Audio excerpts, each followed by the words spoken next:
In the year 2009, the Obama administration decreed that June would mark the month of honoring the LGBT community. Ever since then, the lesbian, gay, bisexual, transgender, questioning queer has taken off.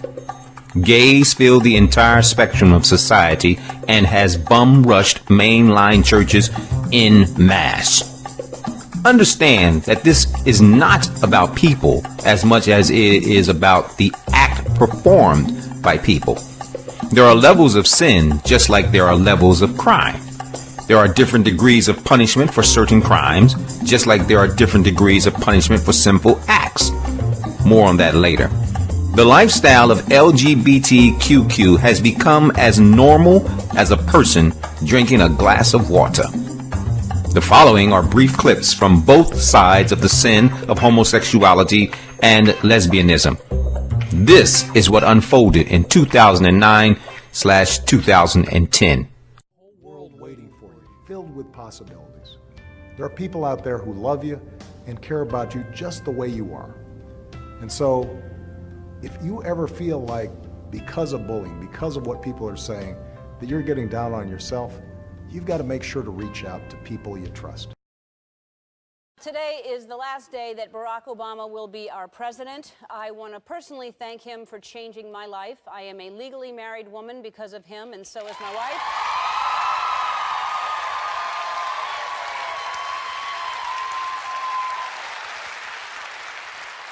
His courage and compassion created equality for everyone. He moved us forward and made more happen in the past 8 years than I ever dreamed possible. I love him. I love Michelle. What an amazing day for our country. President Obama just came out in support of same-sex marriage, and I say, wow. There have been moments in history when someone has had the courage to stand up for what they believe in, and that one action changes everything, and I hope that this is one of those times. It takes a brave man to take a stand like this. So, Mr. President, to you, I say thank you very, very, very much.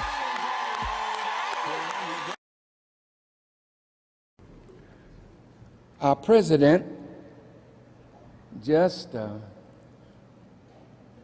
agreed to same-sex marriage. Here's Newsweek magazine with President Obama on the cover with the colors that represent the gay community as a halo over his head, and it's saying the first gay president.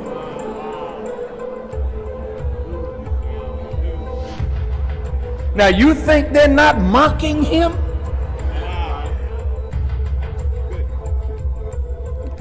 The first gay president.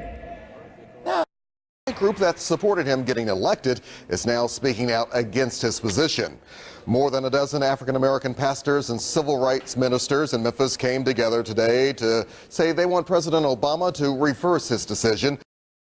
You know, I'd be interested to know, Dr. Thomas, and by the way, welcome to Dallas. I'd be interested to know your perspective on religious freedom. For example, should those bakers in Oregon who had the Sweet Cakes bakery and refused to bake a cake for a lesbian wedding, do you think the government was right to sanction them? Should they be put out of business like they are because they will not violate their religious conscience and serve a same-sex marriage ceremony? Do you think they ought to be fined by the government, or was the government wrong? Dr. Jeffress, do you believe that those who opposed slavery and those who opposed interracial marriage should not have had the law protect them and to ensure that both black and white people were able to drink out of the same fountain? So I take it your answer is yes, they should have their business taken away from them because they won't bake a wedding cake for a gay ceremony. Is that true? I didn't ask that, Dr. Jeffress. No. I asked you what your... But you won't answer the question, will you? You won't answer my question. I do not believe race is the same as sexual choice.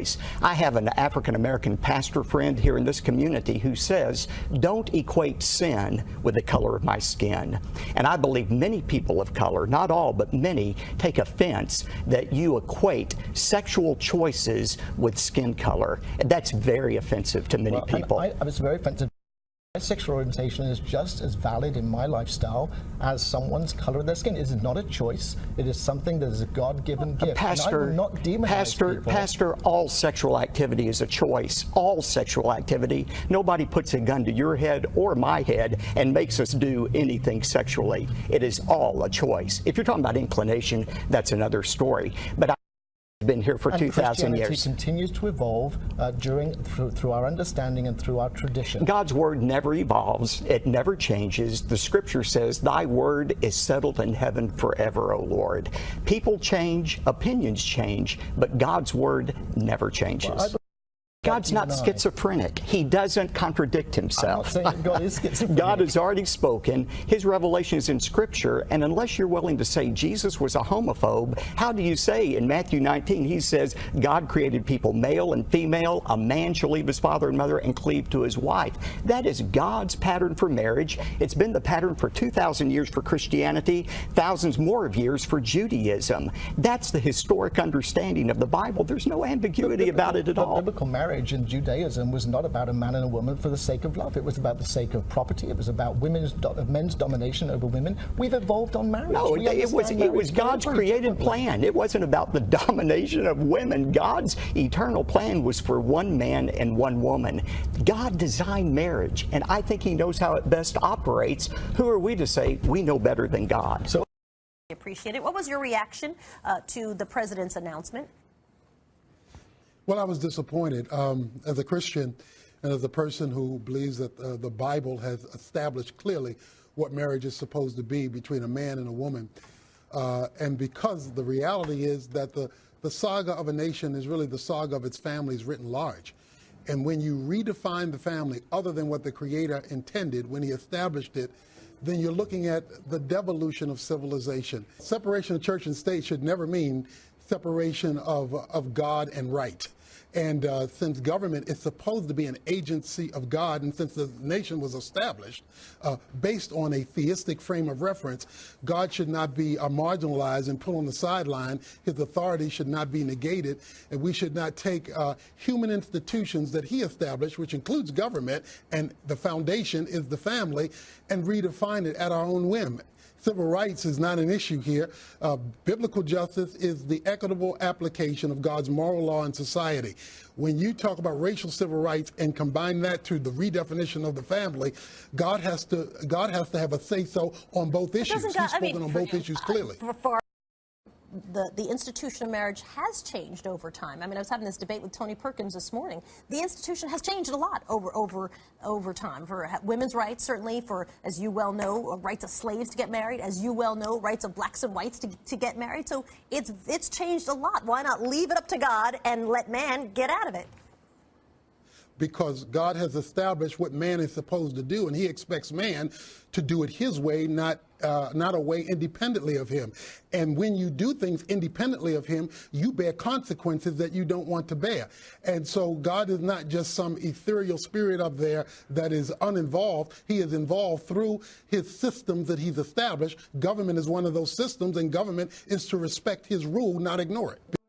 If they were born before 1945, closets were for clothes, not something strange people were coming out of.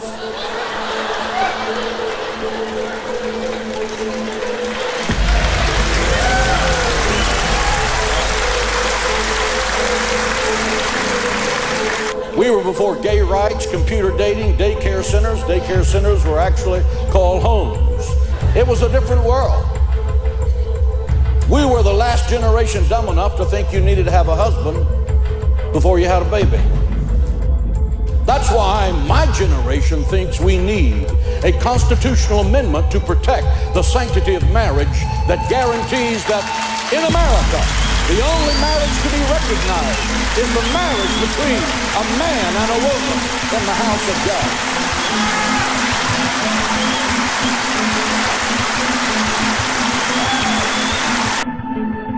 There are so many things in America that have changed. That should never change. And you listen to me. If it does, you can kiss this country goodbye.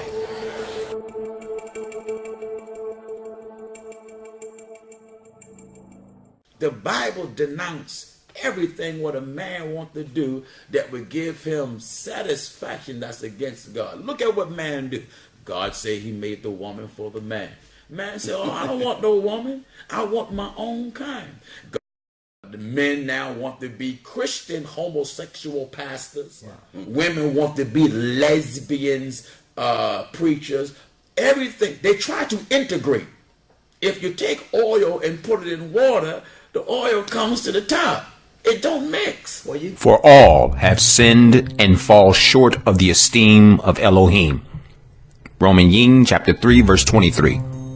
This does not excuse the sins of man, only identify the sinful state of man. But what does the scripture say about this particular sin? When Elohim performed the first surgical work with Adam and created Hawa, Eve, out of Adam's rib, we are not led to believe that both sexes were interchangeable.